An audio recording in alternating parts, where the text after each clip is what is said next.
ustedes en Así es el Defensor, programa institucional del Defensor del Pueblo de la República Dominicana, donde siempre vamos a aprender de derechos humanos, de derechos fundamentales, de deberes fundamentales, muy importante, de la buena administración pública y en general del Estado social y democrático de derecho que proclama nuestra Constitución de la República.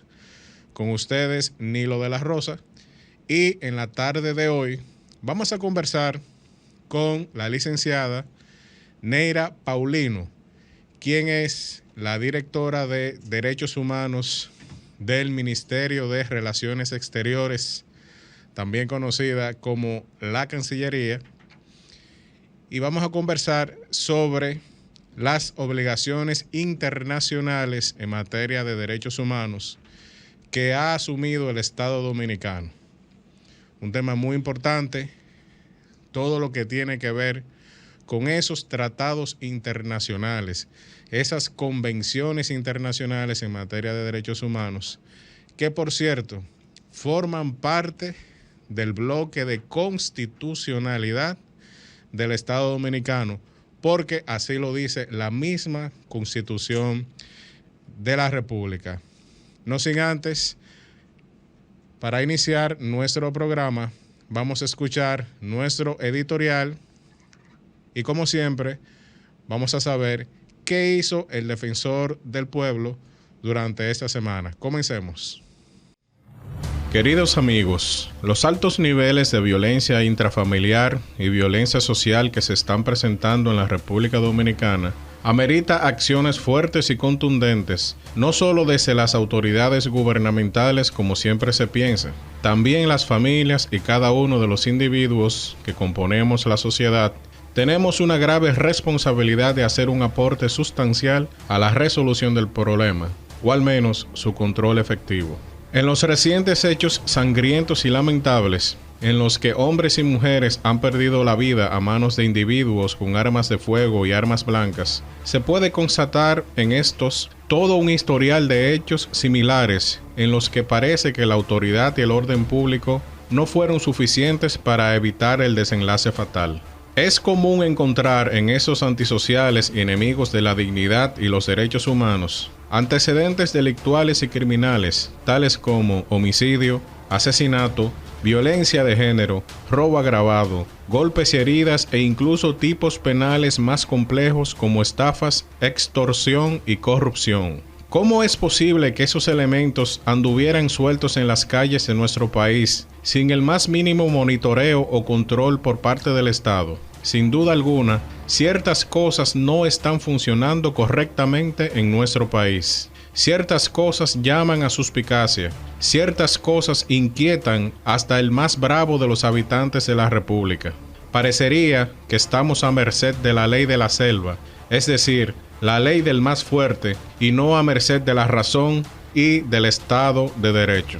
Es evidente que debemos hacer un alto y realizar cambios profundos relacionados con la forma en cómo estamos gestionando la violencia en nuestra sociedad. Ojalá que en algún momento las autoridades educativas dominicanas se tomen más en serio la gestión y manejo de las emociones, muy especialmente la ira. Según Lucio Anneo Séneca, filósofo romano de la escuela estoica, esa ira descontrolada es el vicio más detestable en el ser humano, y el individuo iracundo es el más deleznable de la especie humana, puesto que se siente a gusto colocándose fuera del atributo humano más característico, la capacidad de raciocinio. Decía Séneca que la ira es locura breve, porque impotente como aquella para dominarse, olvida toda conveniencia, desconoce todo efecto, es obstinada y terca en lo que se propone, sorda a los consejos de la razón, agitándose por causas vanas, inhábil para distinguir lo justo y lo verdadero, pareciéndose a esas ruinas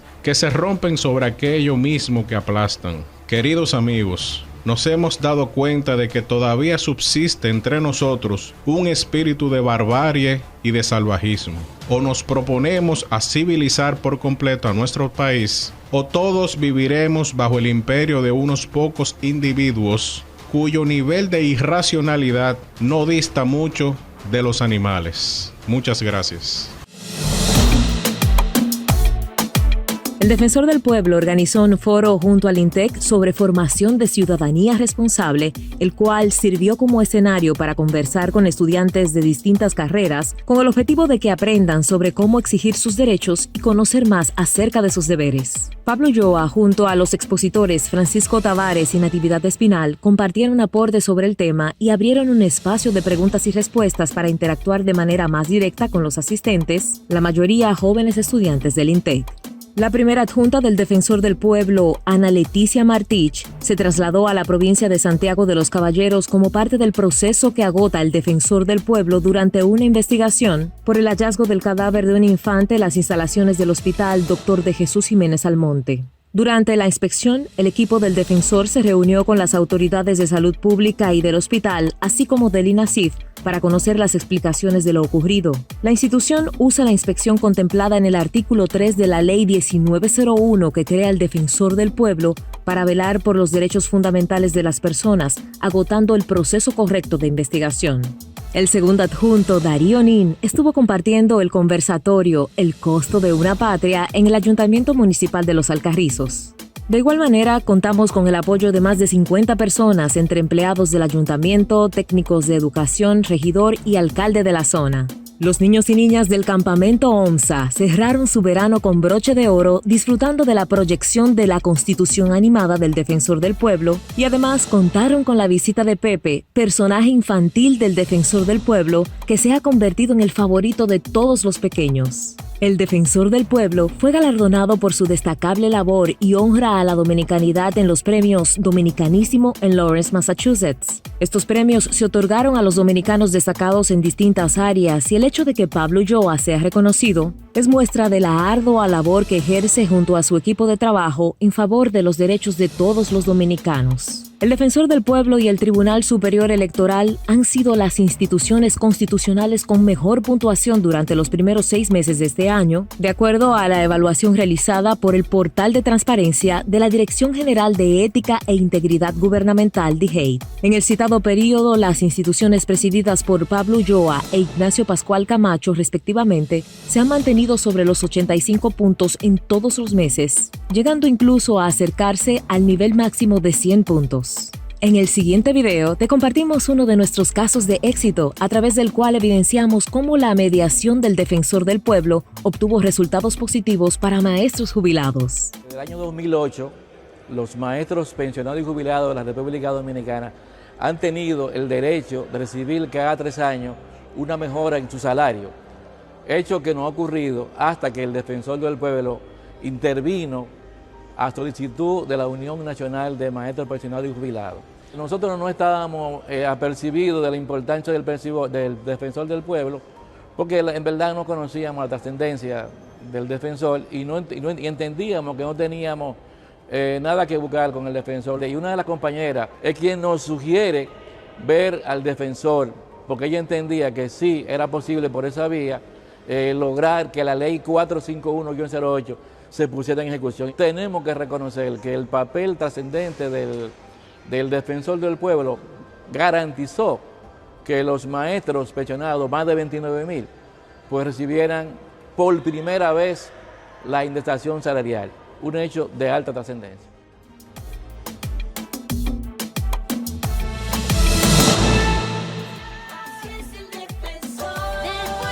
Estamos de vuelta en Así es el Defensor y vamos a conversar con la licenciada Neira Paulino Esteves, quien es directora de Derechos Humanos del Ministerio de Relaciones Exteriores de la República Dominicana, el MIREX, o la Cancillería, como también la conocemos. La licenciada Neira Paulino es abogada, licenciada en Derecho por la Universidad Católica Santo Domingo. También es especialista en investigación académica de la misma universidad, tiene una maestría en Seguridad y Defensa Nacional por el Instituto Superior de Defensa, el INSUDE, que es la Universidad de las Fuerzas Armadas de la República Dominicana. Y también tiene una maestría muy interesante en Cooperación Internacional e Inclusión Social de la Universidad Carlos III de Madrid, España. Y así toda una formación en esta materia de derechos humanos, de derechos fundamentales, que la han preparado muy bien para las funciones que ejerce, que ha ejercido anteriormente, que ejerce a nivel público y también podrá ejercer en el futuro, que esperamos que así sea. La licenciada Neira Paulino es una gran amiga del Defensor del Pueblo y tenemos una gran afinidad porque precisamente trabajamos sobre una materia en común que son los derechos humanos. Muy buenas tardes, licenciada, ¿cómo se siente? Muy bien, muchas gracias por tenernos en la tarde de hoy. Siempre es grato el placer de compartir con usted y con el Defensor del Pueblo los temas que son de común acuerdo, el tema de los derechos humanos. Y nosotros desde la Dirección de Derechos Humanos en la Cancillería hemos encontrado un aliado excelente entre el Defensor del Pueblo y nosotros, así como de manera regular se reúne nuestro canciller y el señor Defensor del Pueblo para hablar temas que son importantes para la República Dominicana en esa materia.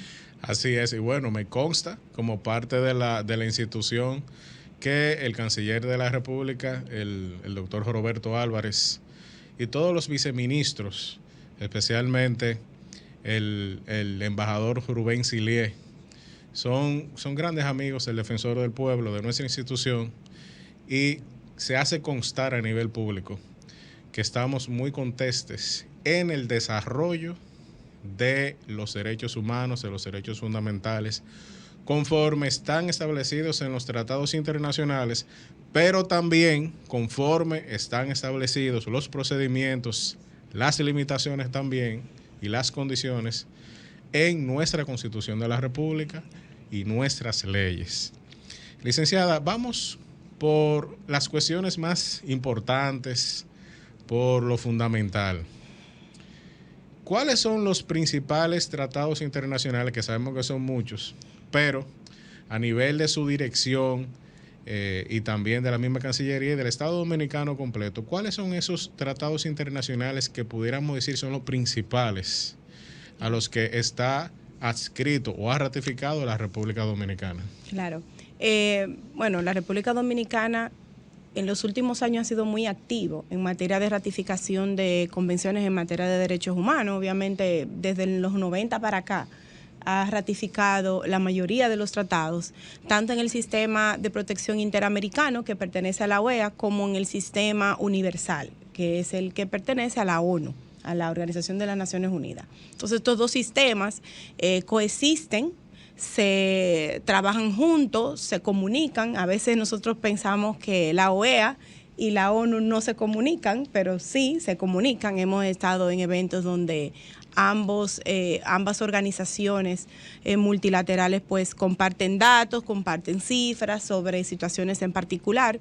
Y estos dos sistemas nosotros tenemos ratificados actualmente como país. Del sistema universal tenemos 7 convenciones, que de las 9 que son. Tenemos 7 convenciones internacionales y sus protocolos adicionales. Dentro de lo que podemos mencionar, la CEDAW, que todo el mundo la conoce, la Convención sobre la Eliminación de toda discriminación y violación contra la mujer, y sus protocolos adicionales. Tiene la Convención del Niño, el Pacto de los Derechos Civiles y Políticos, tenemos también los temas relacionados a la discapacidad, tenemos el tema de los derechos económicos, sociales y culturales, etcétera. O sea, existe una gama bastante amplia de tratados y la mayoría, los principales, nosotros somos parte. En el sistema interamericano hay un grupo obviamente fundamental. Nosotros tenemos 8 convenciones interamericanas en materia de derechos humanos que hemos firmado y ratificado, y hay 4 que no somos parte. Obviamente esas que nosotros no somos parte son documentos, todavía convenciones recientes y que están en estudio.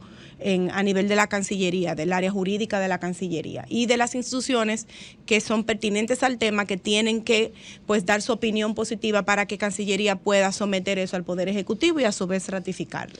Muy bien, bueno, doctora, nosotros tenemos algo en común y es que los dos somos abogados. Y los abogados, al igual que los médicos, a veces pecamos de que cuando nos dirigimos al público se nos olvida de que tenemos términos técnicos que no necesariamente todo el mundo domina. Y nosotros, por eso es que nosotros en nuestro programa invitamos a personas como usted, porque sabemos que sabe dar clases, sabe ser muy didáctica. Y usted mencionó en un momento, usted mencionó que el Estado Dominicano firmó y ratificó. Sí. Como eso es un programa popular, es decir, para el pueblo dominicano, para todos aquellos que quieren aprender de derechos humanos sobre todo, ¿cuál es la diferencia que hay entre firmar y ratificar? Y también queremos saber, licenciada Paulino, que a nivel jurídico existe una discusión en materia de derechos humanos porque hay una tendencia que cree o que entiende que no es necesaria la ratificación y otra tendencia que es en la que nosotros nos incluimos, que es que aunque sea de derechos humanos, el tratado debe ser debidamente ratificado por el Estado Dominicano. El defensor del pueblo no puede decir otra cosa porque es parte del Estado Dominicano. Claro. Entonces, mal haría un órgano constitucional diciendo que no. Sí, claro. Entonces, ¿cuál es la diferencia entre firmar y ratificar y si es totalmente necesario que un tratado de derechos humanos sea ratificado también por el Estado? La diferencia radica la firma es el evento protocolar en el que el país se presenta con plenos poderes, o sea, que manda un emisario plenipotenciario que tiene la capacidad de firmar en nombre de la República Dominicana y firma el interés de la República Dominicana de conocer ese tratado, de analizarlo y ver si posiblemente puede adicionarse a él, si puede unirse y comprometerse con ese tratado. Bueno, eso llama mucho la atención porque eso es lo que sale en todos los medios de comunicación, claro, lo que se anuncia con bombos y platillos. Sí, lo que normalmente se ve, la foto, el evento internacional, lo que se ve es la firma. Luego de ahí viene el proceso más tortuoso, tanto para el organismo internacional que promueve el tratado o la convención, como para el país, que es la parte donde hay que analizar en materia de derecho comparado internacional si lo que plantea esa convención es consona con lo que plantea, en primer lugar, la Constitución Dominicana y luego cada uno de los estamentos legales que nosotros tenemos.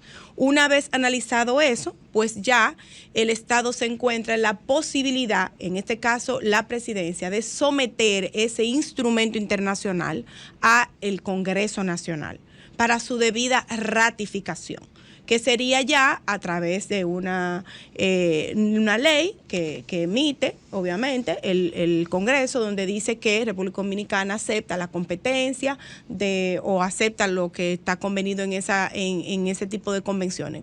¿Por qué es importante la ratificación? Porque hay convenciones que traen una serie de responsabilidades y acciones que nosotros tenemos que cumplir, o traen órganos de control convencionales, pueden ser cortes, pueden ser comisiones, etcétera, que nosotros, si nos adherimos a él, tenemos que responder. Entonces, eso es importante, que él se ratifique por todos los poderes del Estado, y en este caso el pueblo lo ratifique, porque la ratificación se hace ante el pueblo dominicano, representado en el Congreso. Y así lo manda la Constitución. Así es, y con la ventaja que trae la nueva Constitución de la República, de que el Tribunal Constitucional también tiene que declararlo conforme a la Constitución. Fíjense qué interesante ese proceso que menciona la licenciada Paulino, porque no basta con la firma. Es decir, ese evento protocolar, como ella menciona, y ese bombos y platillos, eso no tiene efectos jurídicos. Sí. Lo que tiene efectos jurídicos es el proceso de ratificación, como bien ella menciona, en ese Congreso Nacional, que previo a eso también se le consulta al Tribunal Constitucional, lo que quiere decir que la Constitución termina siendo superior al tratado internacional. Bien, vamos a una breve pausa que consiste en nuestra acostumbrada cápsula de la Constitución animada para niños y niñas del Defensor del Pueblo, y volvemos de inmediato con la licenciada Paulino Esteves. Adelante.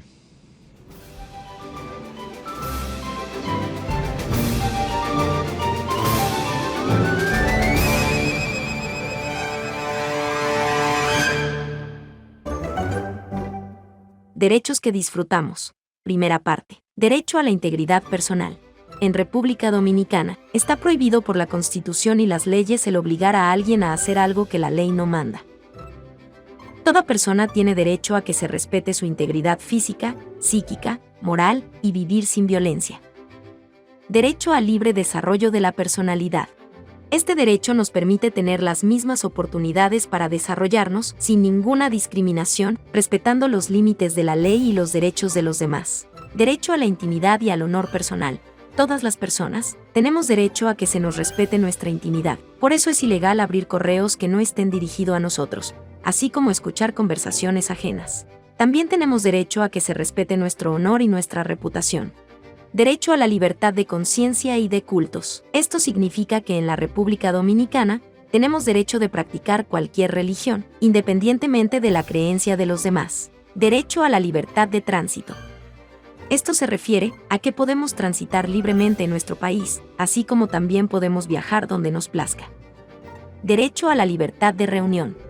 En nuestro país, tenemos la libertad de reunirnos libremente sin previa autorización, mientras no afecte el orden público. Derecho a la libertad de expresión e información. Toda persona tiene el derecho de expresar libremente sus pensamientos, ideas y opiniones por cualquier medio, sin que pueda establecerse censura previa. En los próximos capítulos, veremos más derechos que tenemos en la República Dominicana.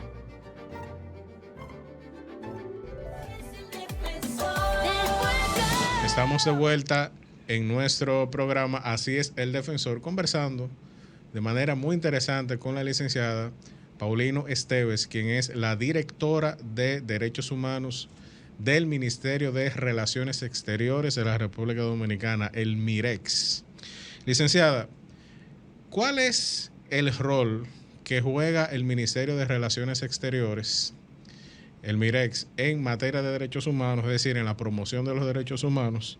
¿Y cuáles son las funciones específicas que usted maneja como directora de derechos humanos? Porque tenemos varios organismos y órganos en República Dominicana que tienen incidencia directa o indirecta en los derechos humanos, y también tenemos al Defensor del Pueblo que por los principios de París es precisamente la Institución Nacional de Derechos Humanos, pero tenemos una serie de instituciones, en este caso el MIREX, que nos interesa saber cuál es su rol, cuál es ese rol que maneja en la promoción de los derechos humanos. Sí, bueno, pues eso es una pregunta muy importante, porque muchas veces se pregunta qué hace la Cancillería trabajando temas de derechos humanos. Existe un mandato que tiene el MIREX con relación a la promoción de los tratados internacionales en materia de derechos humanos y los compromisos que el país ha asumido en materia internacional. Entonces, para las relaciones internacionales, promover o trabajar en materia de derechos humanos tiene que ver con el conjunto de decisiones y acciones, objetivos, estrategias, posiciones o situaciones que se den en el espacio internacional en materia de derechos humanos, de la cual el país se hace compromisario con este proceso de ratificación, y nosotros tenemos que dar cuenta como Estado, qué estamos haciendo, cómo lo estamos haciendo y en qué estamos cumpliendo. Entonces, en ese proceso en particular es donde se ve el nexo entre los derechos humanos y la Cancillería. Nosotros somos el vehículo, el camino, el vínculo entre los organismos internacionales y las relaciones bilaterales, por ejemplo, de países en particular que realizan informes en materia de derechos humanos, pues es a través de nosotros que llegan las solicitudes para la realización de los informes país, que son varios informes que se hacen de manera constante. Cada convenio cada convención tiene un órgano de tratado, tiene un comité que le da seguimiento al cumplimiento de ese tratado, ya sea a nivel regional o internacional. Y nosotros de manera periódica, ya sea en un marco de 4 a 5 años, tenemos que presentar informe país de esa convención. Por ejemplo, la última que tuvimos fue la CEDAW. Tuvimos nuestro 7º informe país, se presentó ahora en febrero de este año, en el que ya se había hecho previamente el informe escrito a mediados del año 2000, plena pandemia. Nos pidieron una actualización y se presentó ahora en febrero de este año. Y ahí se ven los avances que se han hecho. Obviamente, quien llevó la presidencia de esa comisión como país fue el Ministerio de la Mujer, doña Mayra Jiménez, que la ministra fue la cabeza de la comisión, porque es la que dirige toda la política pública en materia de derechos humanos y la que conoce básicamente las implementaciones de los programas que se están haciendo. Entonces, en ese sentido, tenemos esa responsabilidad de ir trabajando esos informes. Concomitantemente existe un informe muy importante, que es el Informe Periódico Universal, el EPU, que es del propio Comité de Derechos Humanos, depende directamente del comité. Y en ese informe se presenta cada 4 años, ahí sí se da la característica de que se evalúan todos los convenios internacionales en materia de derechos humanos y todos los temas de derechos humanos básicos. Entonces, pero solamente los ratificados. Los ratificados, los que son vinculantes, los que son vinculantes al país en particular. Básicamente, la mayoría. Existen variaciones con las convenciones de temas muy específicos. Por ejemplo, la convención contra la desaparición forzosa, no la tenemos en el espacio internacional ratificada, pero sí en el interamericano. Muy bien. Entonces, de una manera u otra, por otros tratados y por normas ya internacionales que vienen de decisiones de tribunales, etcétera, pues hay una interpretación un poco más libre con relación a aquellas preguntas que no pueden hacer en materia de derechos humanos. Entonces, ese informe se presenta y existen, cada comité y cada informe tiene, después de que lo presentamos, una serie de recomendaciones al Estado Dominicano. Entonces, nosotros nos encontramos en ese periodo. Pero esas recomendaciones, ¿quién la emite? El Comité de Seguimiento a Tratado. Cada comité de seguimiento a tratado, y en el caso del EPU es un poco más complejo, pero cada comité de tratado que le da seguimiento, pues hace una recomendación, por ejemplo, en materia educativa, se le presenta los avances y ellos presentan una recomendación como comité. Instamos al gobierno al Estado Dominicano, nunca se habla de gobierno, siempre el Estado Dominicano, claro, a que amplíe la cobertura de la educación básica gratuita hasta adquirir la mayoría, o sea, este tipo de recomendaciones, todo en base del cumplimiento de la norma que nosotros nos hemos comprometido. Con el EPU, con el Informe Periódico Universal, pasa algo muy interesante. Y es que en ese examen no examina el Comité de Derechos Humanos, pero también otros estados se inscriben en el examen, que son estados de Naciones Unidas.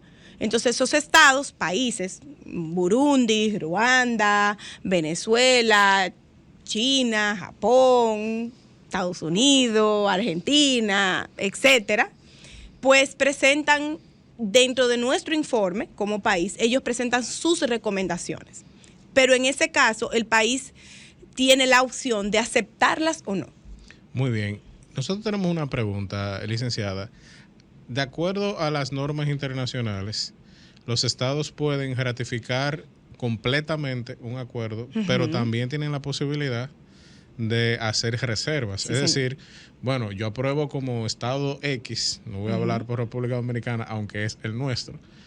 Pues el Estado X puede decir, bueno, lo voy a ratificar, pero me reservo, es decir, no voy a ratificar tal artículo, tal artículo o cualquier otro párrafo que pudiera tener un artículo. Para esos informes, ¿se toma en cuenta esas reservas? Claro, sí, nosotros cuando se va a presentar el informe, nosotros en los últimos años hemos utilizado lo que se llama el informe simplificado, donde tú tienes una guía de preguntas del comité de seguimiento y es mucho más fácil y mucho más expedito realizar el informe. Ahí simplemente tú respondes lo que te toca responder, si tú ratificaste. Ahora, no todos los tratados tienen derecho a reserva. Eso es importante saberlo. Claro. Hay tratados que no admiten reserva. O tú ratificas todo o no lo ratificas. Hay otros que sí, pero mayormente aquellos tratados que tienen ese derecho a la reserva lo hacen en artículos específicos, mayormente porque tienen órganos de control. Entonces hay países que dicen, no, yo no voy a ratificar. Sí, porque eso también es muy entendible porque órganos de control, por ejemplo, una corte o una comisión, también en cierto modo implica ceder parte de la soberanía nacional, que eso no todos los estados lo entienden muy bien, sobre todo a algunas corrientes políticas internas de esos estados, pero también recordemos que una corte o una comisión son fuentes de obligaciones infinitas. Sí. Porque usted tiene un tribunal y el tribunal comienza a dictar sentencias y uno no sabe al final qué tipo de sentencias. Entonces es un poco entendible el hecho. Ahora, yo sostengo y muchos abogados sostenemos que ningún Estado de Derecho, sobre todo social y democrático de derecho, debe temerle, ninguno debe temerle a una jurisdicción internacional en materia de derechos humanos. Sí, es supranacional, claro. Es supranacional. Y el concepto de supranacional es que primero usted debe de agotar los recursos internos del país para sancionar o para corregir o para que no se vuelva a repetir el hecho, que puede ser punible en materia de derechos humanos, y si a nivel interno no se logra eso y cruzó todos los estamentos del Estado en materia de justicia, entonces es que un comité o una corte internacional puede aceptar el caso. Licenciada, ¿y cuáles son las calificaciones? Es decir, porque la gente cuando oye evaluación, informe, entendemos que hay una calificación. Y si hay calificaciones muy bajitas, ¿cuáles son las consecuencias de eso? Bueno, normalmente los estados presentan los avances. En materia de derechos humanos se habla de avance. Existen calificaciones si el informe no cumple con todos los requerimientos técnicos que tiene el comité. Entonces el comité recomienda que se mejore el informe para que ellos puedan emitir unas recomendaciones mucho más cercanas a la realidad y alusivas al Estado. Entonces es un tema de respetar. Respétame el informe técnicamente para yo poder emitir una recomendación que sea adecuada para tu país. Bueno, vamos a una breve pausa y regresamos de inmediato con la licenciada Neira Paulino, directora de Derechos Humanos del MIREX. ¿Te has preguntado qué hace el Defensor del Pueblo? Nuestra institución contribuye con la defensa de la buena administración y los derechos fundamentales. ¿Cómo lo hacemos? Intermediamos en conflictos que puedan darse entre los ciudadanos y las instituciones del Estado. Vigilamos y supervisamos las actuaciones ilegales, arbitrarias o erróneas de las instituciones y funcionarios del Estado. Sugerimos cambios de criterio de los actos y actuaciones de la administración pública que violenten derechos. Promovemos y educamos a la sociedad en derechos humanos y fundamentales. Y accionamos en amparo de los derechos de las personas e intereses colectivos y difusos. Entérate de esto y mucho más en nuestra página web www.defensordelpueblo.gov.do. Teléfono 809-381-4777. Síguenos en Facebook, Twitter e Instagram a través de @defensorrd. Vamos por lo que nos une. Acceder al Defensor del Pueblo es fácil. Ya puedes descargar nuestra aplicación Defensor RD, disponible en App Store y Google Play. A través de esta puedes registrar tu caso, solicitar una visita del defensor, una charla, taller o aplicar para diplomados. Descárgala ahora.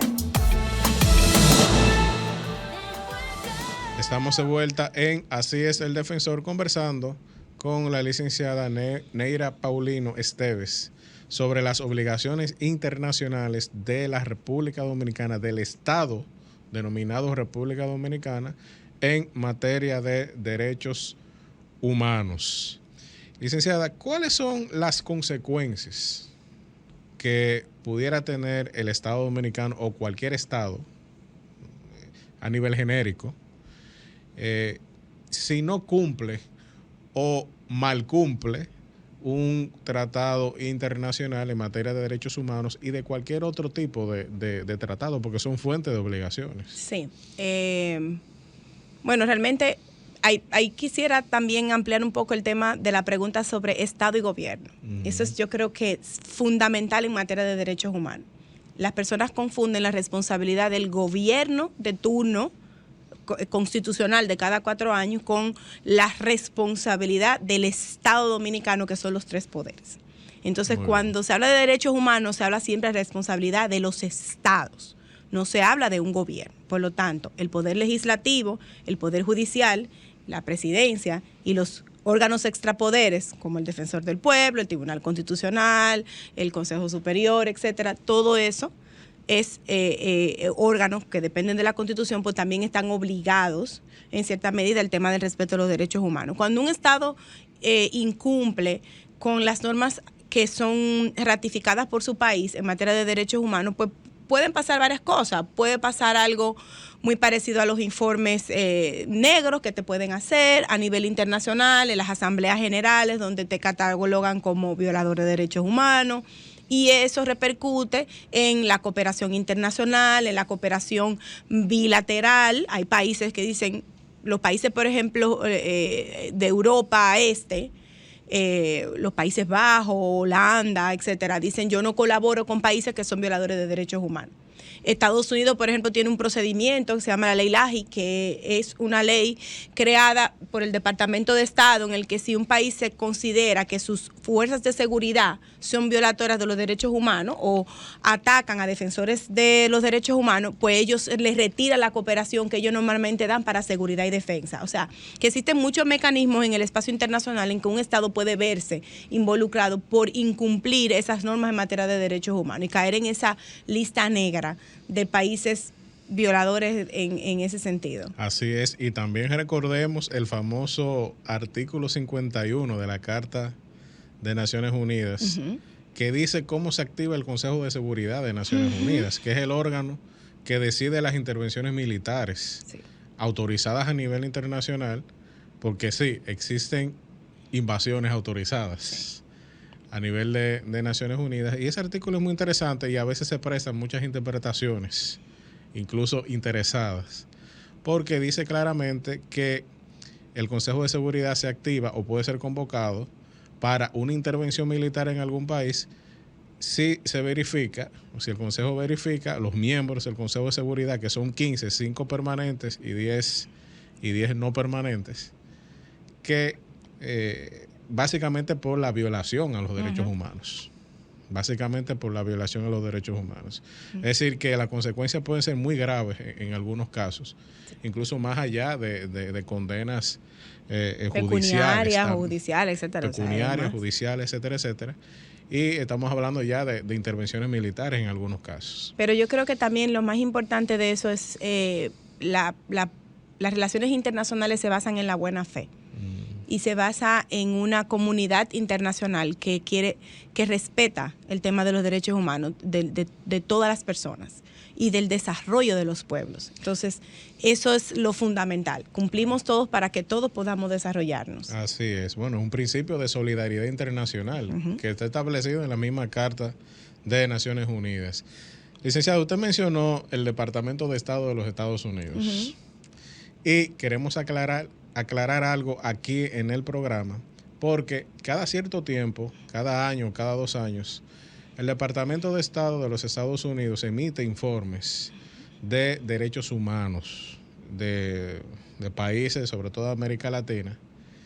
Y recordemos que el Departamento de Estado es el MIREX de los Estados Unidos, es la Cancillería de los Estados Unidos, es el Ministerio de Relaciones Exteriores de los Estados Unidos y emite ese informe. Entonces, ese informe, ¿cuál es su impacto o su validez a nivel internacional? ¿Tiene el mismo nivel de los que emite a nivel de ONU y OEA o es algo estrictamente interno de los Estados Unidos? De hecho, ese informe es parte de la legislación americana. O sea, ellos tienen un mandato por ley, el Departamento de Estado, que tiene que realizar este tipo de informes, no solamente en materia de derechos humanos, sino en todo tipo de materia, seguridad nacional, económica, estabilidad económica, etcétera. Entonces, de manera regular, ellos emiten estos informes que supuestamente son internos para el uso del Departamento de Estado de los Estados Unidos de cómo ellos manejar su cooperación y su relación bilateral con los países. Muy bien. Lo que pasa es que el informe se cuelga en la página, se hace público, y entonces todo el mundo pues lo lee. Entonces, claro, aquellos países que no salimos con tan buena nota, pues entonces entramos en un proceso de aclaración de la retórica que se utiliza y de tratar de ver cómo para el próximo informe podemos pues presentar mejores datos y que se presente una visión país mucho mejor. Afecta normalmente al turismo para los fines de Estados Unidos, porque con esos informes es que se alimenta la página de ellos y dice si un país cae en una categoría de alta peligrosidad por el tema de violación de derechos humanos, ellos recomiendan a sus ciudadanos y ciudadanas pues no visitar ese país. O sea que es un documento más interno para las embajadas y para el tema de los ciudadanos norteamericanos. Muy bien, bueno, está aclarada la naturaleza de ese documento que emite los Estados Unidos, que también es para consumo incluso del Congreso de los Estados Unidos. Sí, señor.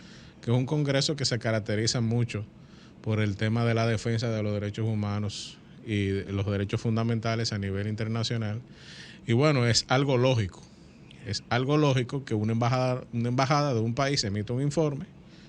Es algo totalmente normal y que, como bien menciona la licenciada, la cooperación es algo muy importante, es un instrumento de política exterior. ¿Por qué yo tengo que cooperar con un país que en cierto sentido no comparte mis valores republicanos, mis valores democráticos? Conocemos que hay estados que no le importa absolutamente nada ese tipo de cosas, pero a los Estados Unidos sí, y eso es un instrumento soberano que hay que respetarlo. Licenciada, desde hace algunos años se está hablando del Plan Nacional de Derechos Humanos, que lo está manejando Cancillería en esos momentos. ¿En qué consiste ese plan y cuál es la finalidad de ese Plan Nacional de Derechos Humanos? Bueno, pues en la Cancillería existe la Comisión Interinstitucional en Materia de Derechos Humanos, que fue creada en el 2004 por un decreto para agrupar las instituciones tanto del Estado como del gobierno que tienen que ver con la política pública en materia de derechos humanos y poder responder de manera conjunta a los informes país que ya habíamos hablado en materia de derechos humanos. A raíz de esto existe una recomendación por parte de Naciones Unidas de que los países deberían tener una política pública en materia de derechos humanos, algo así como un plan nacional en materia de derechos humanos. Entonces, en esa ola, pues se montó la República Dominicana con los miembros de la comisión en el 2017 y crearon este instrumento de 4 años, 2018-2022, que contiene 10 programas específicos que tienen que ver con materia de temas de derechos humanos, obviamente, de protección de derechos humanos, derechos civiles, económicos, laborales, derechos de la mujer, derechos de niños, niñas y adolescentes, en materia de trata, en materia laboral, etcétera. Entonces es un programa bastante interesante, construido con el Estado y con la sociedad civil en una consulta nacional sobre cuáles son las acciones que nosotros queremos hacer como país en los próximos 4 años. Muy bien, muy interesante. Y recordar que en esa comisión interinstitucional participan órganos extrapoder como el Defensor del Pueblo y otros poderes del Estado como es la Cámara de Diputados y la Procuraduría General de la República, que también participan en esa comisión interinstitucional. Bien, volvemos en breve y vamos a escuchar una cápsula educativa sobre el origen de los tratados internacionales en materia de derechos humanos. Adelante. En igualdad de condiciones con otros estados, la República Dominicana acepta un ordenamiento jurídico internacional que garantiza el respeto de los derechos fundamentales como la paz, la justicia, el desarrollo político, social, económico y cultural de las naciones. Esto está contemplado en la Constitución Dominicana. En el plano internacional, partiendo de 1948, pero 3 décadas después, se alcanzó un consenso internacional suficiente para establecer la obligatoriedad a los estados de proteger los derechos humanos al entrar en vigor Los Pactos Internacionales de Derechos Humanos, que son 2 tratados internacionales sobre derechos humanos, adoptados en el seno de la Asamblea General de las Naciones Unidas, esto por resolución, el 16 de diciembre de 1966. Los tratados adoptados fueron el Pacto Internacional de Derechos Civiles y Políticos y el Pacto Internacional de Derechos Económicos, Sociales y Culturales. La unión de estos pactos con sus protocolos correspondientes y la Declaración Universal de los Derechos Humanos comprende lo que se ha denominado Carta Internacional de los Derechos Humanos, la que contempla el conjunto de instrumentos sobre derechos humanos proclamados por la ONU. Hasta la fecha, son 9 los tratados que conforman el cuerpo básico de instrumentos internacionales de derechos humanos. Estos son derechos civiles y políticos, económicos y sociales, contra el racismo, contra la discriminación de las mujeres, contra la tortura, derechos de la niñez, trabajadores migrantes, contra la desaparición forzada y derecho de las personas con discapacidades.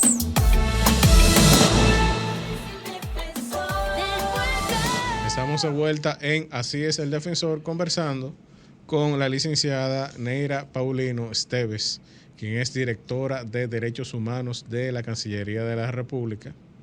Y bueno, íbamos conversando sobre esas estructuras internacionales, esas instituciones internacionales, todo ese tejido organizacional a nivel internacional en materia de derechos humanos y derechos fundamentales. Y bueno, recientemente vimos, licenciada, que la Cancillería de la República, incluso también el mismo defensor del pueblo, Pablo Ulloa, asistió a una convocatoria del mismo canciller, una reunión en la que el canciller le planteó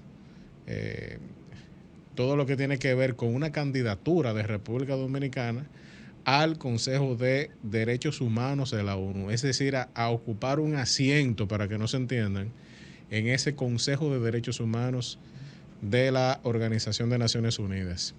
¿Cuál es la función de ese consejo, licenciada? Porque la mayoría de la gente conocemos Asamblea General, conocemos el famoso Consejo de Seguridad, Sí. Conocemos la OMS, que es de la salud, también conocemos la OMC, que es de comercio, pero ¿en qué consiste este Consejo de Derechos Humanos y qué expectativa tiene la República Dominicana en su candidatura y cuándo va a ser esas elecciones? Vamos a ponerlo así. Bueno, pues el Consejo de Derechos Humanos es el órgano responsable de todo lo que tiene que ver con el seguimiento y el desarrollo de los derechos humanos a nivel de la ONU. Para muchas personas que obviamente no manejan el tema de los derechos humanos, el Consejo es un órgano más. Para los que trabajamos el día a día con el Consejo es el segundo órgano más importante dentro del sistema de Naciones Unidas después de la Asamblea. Entonces tú tienes la Asamblea, que es obviamente el órgano general, y luego tienes el Consejo de Seguridad y luego tienes el Consejo de Derechos Humanos. Ya República Dominicana fue parte hasta el año pasado como miembro no permanente del Consejo de Seguridad y tuvimos una excelente trayectoria durante el tiempo que nos tocó participar en el Consejo con temas muy importantes, pero también lo fundamental de todo esto es que esa experiencia la queremos traer al Consejo de Derechos Humanos. El Consejo está compuesto por 47 miembros que representan a las regiones, que tiene que ver con el Naciones Unidas, obviamente, y en esta ocasión nosotros estamos concursando, promocionándonos para ser elegidos en la Asamblea General el año que viene, en el 2023, en noviembre del 2023, para un asiento en el Consejo en el periodo 2024-2026. Para República Dominicana es muy importante obtener este puesto país, porque existen candidaturas intuito persona, en la que tú llevas a una persona reconocida a un tema en particular, es dominicano o dominicana, pero es una persona que representa, o intuito país, que es cuando el propio país se sienta. En este caso se sentaría el gobierno, la Cancillería tendría que asumir su misión en Ginebra, pues este asiento en Ginebra. Y es obviamente de donde emanan todas las resoluciones de seguimiento y más importante en materia de derechos humanos. Tú mencionabas conectando el Consejo de Seguridad y la posibilidad de que exista una intervención militar, ya sea una operación de mantenimiento de paz, de recuperación de paz, etcétera, del Consejo de Seguridad. parte de un informe que tendría que hacer el Consejo de Derechos Humanos, una petición. Ahí es donde está la alta comisionada para los derechos humanos de Naciones Unidas. O sea, que es un órgano muy importante. ¿Y cuántos miembros, cuántos estados miembros y personas u organizaciones conforman ese consejo? Más o menos. Son 47 países. De los 198 países que conforman, 192 realmente que pertenecen a Naciones, sí, son 47. Es una distribución regional. O sea, el grupo africano tiene 13 puestos, el grupo Asia y Pacífico tiene 13, Europa Oriental tiene 6 puestos, nosotros, América Latina y Caribe, tenemos 8 puestos, y Europa Occidental y otros estados tienen 7 puestos. Entonces nosotros estamos concursando en ese bloque de Latinoamérica y Caribe por un cupo, obviamente. Estamos compitiendo con nuestros hermanos de Cuba, Perú, sí, nuestro hermano Cuba, Perú y Brasil. Y nosotros, o sea, que ahora mismo estamos compitiendo, son 3 cupos que se van a liberar para ese periodo 24-26. De estos 4 países que estamos en la candidatura, se van a elegir 3 en la Asamblea. Muy bien, ¿y existen miembros permanentes, como es el caso del Consejo de Seguridad, o todos son iguales ahí? Todos son iguales, no existe miembro permanente. La dinámica que se da en el Consejo de Derechos Humanos en Ginebra es que a pesar de que están estos 47 miembros, que son los que toman las decisiones y los votos, el resto de los países que concurrimos ante el Consejo, pues podemos copatrocinar las resoluciones que emiten, que se presentan allí. Entonces, se vota a favor o en contra por los 47, pero luego existe todo un bloque de países como República Dominicana que de manera constante estamos copatrocinando resoluciones en materia de derechos humanos que son muy parecidas al quehacer de lo que hacemos, a lo demás. O sea, hay temas tan interesante porque es a diferencia del espacio interamericano, que los temas son muy de Latinoamérica, en el espacio universal vemos temas que quizás nosotros diríamos, bueno, nosotros no tenemos ese tema, pero hay temas que sí, increíblemente, se parecen mucho, situaciones en las que nosotros entendemos que podemos aportar copatrocinando para promocionar y apoyar esa resolución. Licenciada Neira, una de las principales críticas, no solamente al sistema internacional de la comunidad internacional, sino específicamente a este consejo, es que ha habido miembros de ese consejo que no necesariamente se les reconoce por ser muy respetuosos de los derechos humanos. Hemos visto que China ha formado parte, sí. Arabia Saudita, Siria, Somalia, Eritrea, Irán, Cuba, Venezuela, que mal que bien no son países que se reconocen o no son países que salen en ningún informe favorable de derechos humanos. Entonces, a veces nos preguntamos cómo fue que llegaron ahí. Es decir, ¿cómo es posible que nosotros, siendo un Estado de derecho, estemos compitiendo con un Estado que no es de derecho, como es el caso cubano, y lo digo aquí responsablemente? No es un Estado con derecho, pero no es un Estado de derecho, por una razón sencilla, porque ¿quién reconoce en Cuba derechos humanos? De hecho, uno de los principales países condenados en eso es Cuba. Entonces, ¿cómo es posible que esté compitiendo con un Estado social y democrático de derecho como la República Dominicana? En un caso, en alguna ocasión vi yo Corea del Norte, que también formó parte de eso. Entonces, nosotros esperamos que República Dominicana ayude a dignificar un poco no solamente el Consejo de Derechos Humanos, sino el sistema internacional en general en esta materia. Sí, la dinámica del Consejo es muy interesante, realmente, porque estos 47 países representan, vamos a decir, el sentir mundial en materia de derechos humanos.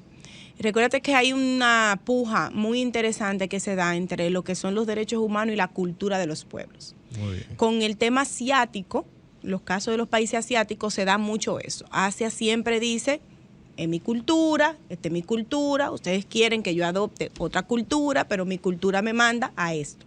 Lo mismo que pasa con los países árabes, que tienen una cultura diferente a la que nosotros estamos acostumbrados, entonces eso se visualiza como una afrenta en muchas ocasiones al tema de derechos humanos, de avances específicos, con temas como el tema de la religión, las mujeres, etcétera. Entonces hay que entender la dinámica de la cultura versus los derechos humanos. Ciertamente, muchos países que han pasado por los asientos del Consejo de Derechos Humanos han tenido acciones o situaciones en las que son criticables en materia de derechos humanos. Pero ciertamente también tienen un poder económico y tienen una influencia internacional. Y es esa influencia internacional lo que los lleva a conseguir los votos necesarios en la Asamblea para poder sentarse en el Consejo. Nosotros aspiramos, ya tenemos más de 80 votos negociados y nos falta todavía un año de candidatura intercambiado, y eso va a apoyar a que nosotros podamos ciertamente sentarnos en el Consejo y aportar una visión fresca por primera vez en el Consejo de Derechos Humanos. Claro, así es. ¿Y cuál es el mínimo de votos que se necesita para obtener un resultado positivo? Normalmente se piensa de 92 votos en adelante. O sea que estamos muy cerca. Bueno, muy compleja las relaciones internacionales y mucho más cuando se trata de relaciones internacionales y derechos humanos. La licenciada Neira Paulino nos ha dado una cátedra de cómo es que se manejan las cosas a nivel internacional, que no es nada fácil. Ya nosotros vimos por qué suceden algunas cosas que a nivel interno quizás nosotros no podamos comprender muy bien. Bueno, como siempre, el tiempo pasa volando en la radio y les recordamos que estamos transmitiendo de 3 a 4 los domingos en esa emisora 106.5 FM y mañana lunes el programa es subido a las redes sociales del Defensor del Pueblo, muy especialmente en la red de YouTube. Les deseamos un feliz resto del domingo y una semana llena de dicha y llena de provecho.